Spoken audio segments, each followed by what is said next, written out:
counter-scheme teams. Okay, so carry on. Sorry. This pie chart shows how much of the industry Nike owns, as well as the Jordan brand. They also own Converse as well. This shows how big the company is, because even on this, they're shown as separate entities. For my first market research, what I did was I looked at where basketball players saw their adverts the most and where they were effective, and I based how effective they were on did they buy the product after seeing the advertisement. My method was a questionnaire which uses minimal printing costs, where the costs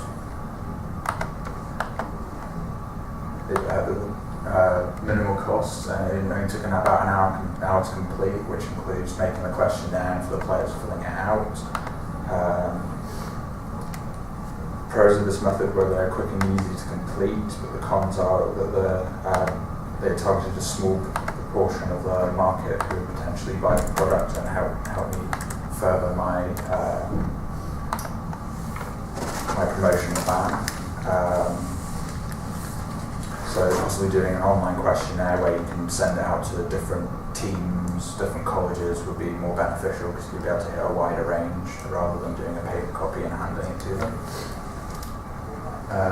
My findings were that not a lot of players watch TV, so a lot of them didn't see the advert between shows, so that meant that using social media was quite important, because that was also what I found, that most people use some form of social media like Instagram, Facebook, or some of the social media, and they also followed top NBA players like LeBron James, Kyrie Irving, and Steph Curry. They also, most of them went to the Bristol Men's Flyers home games, so that was another potential. My market research too was a focus group. This was used to get more in-depth information from potential customers. The focus group had about 6 people. It took about an hour and a half to go through all the relevant topics to help with my promotion plan. The cost was about £30 per person, which was slightly more expensive than the questionnaire, but it was worth the extra money, because you can create discussion from that focus group and get more in-depth answers and deal with problems that may come up. What came from that was they didn't really like the name of the product, so that was to review, but that wasn't very important towards the promotion plan at the beginning. They also feel that promoting on TV and in shows and magazines as the market that the product is aimed at don't really use those, and they rarely buy, if at all, newspapers or magazines, which means that putting advertisements there wouldn't bring in very many potential customers. My product is an insole that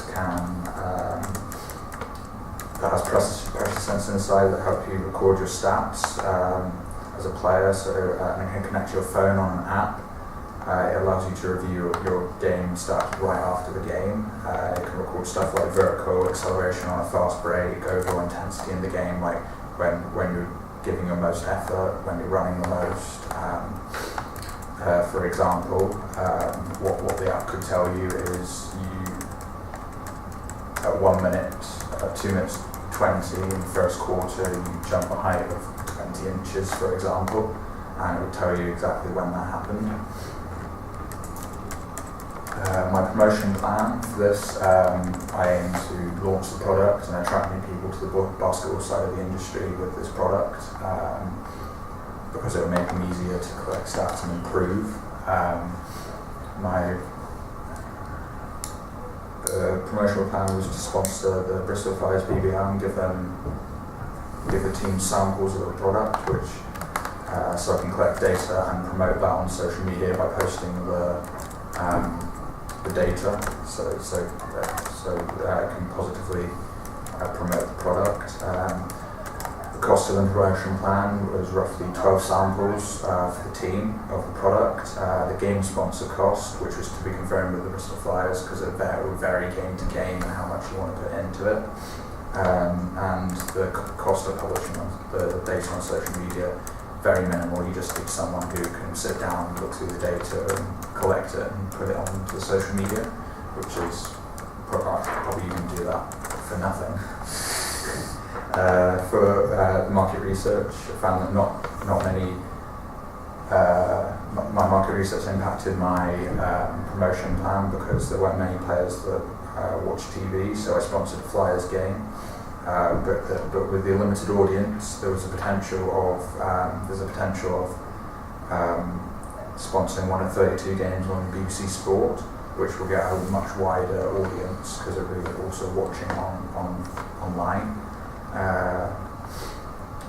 Also giving players the product to be tested in a competitive environment, to collect the data, it can be used to promote the product on social media, and having it in front of an audience can stop people from saying that the data is made up, because there's clear evidence that they've been using it in the game, and you can watch the game back and put the data together, which will help the promotion of the product.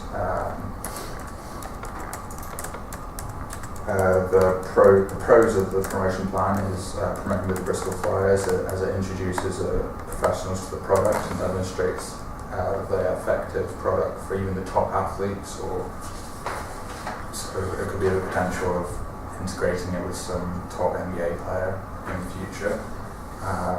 Also, the product testing is done in public, which I mentioned, which is a good idea to promote the product. The cons are that it's difficult to guarantee that the game will be able to promote it on a game sponsored and broadcast on BBC. And also some athletes might not want to wear the products. They might think it might impact their performance, and that might damage the reputation of the product from the start. To improve the promotion plan, I would try and go directly to BBC Sport and see if they'll let me promote my product on their 32 games. So it'd be more guaranteed if you went straight to BBC that you'd get a high range of audience seeing the promotion plan. And also extra market research would help improve the promotion plan, as it would make a more in-depth view of how people see where people see the adverts, as you get a sort of a large amount of data from a wider variety of people. That's the end of my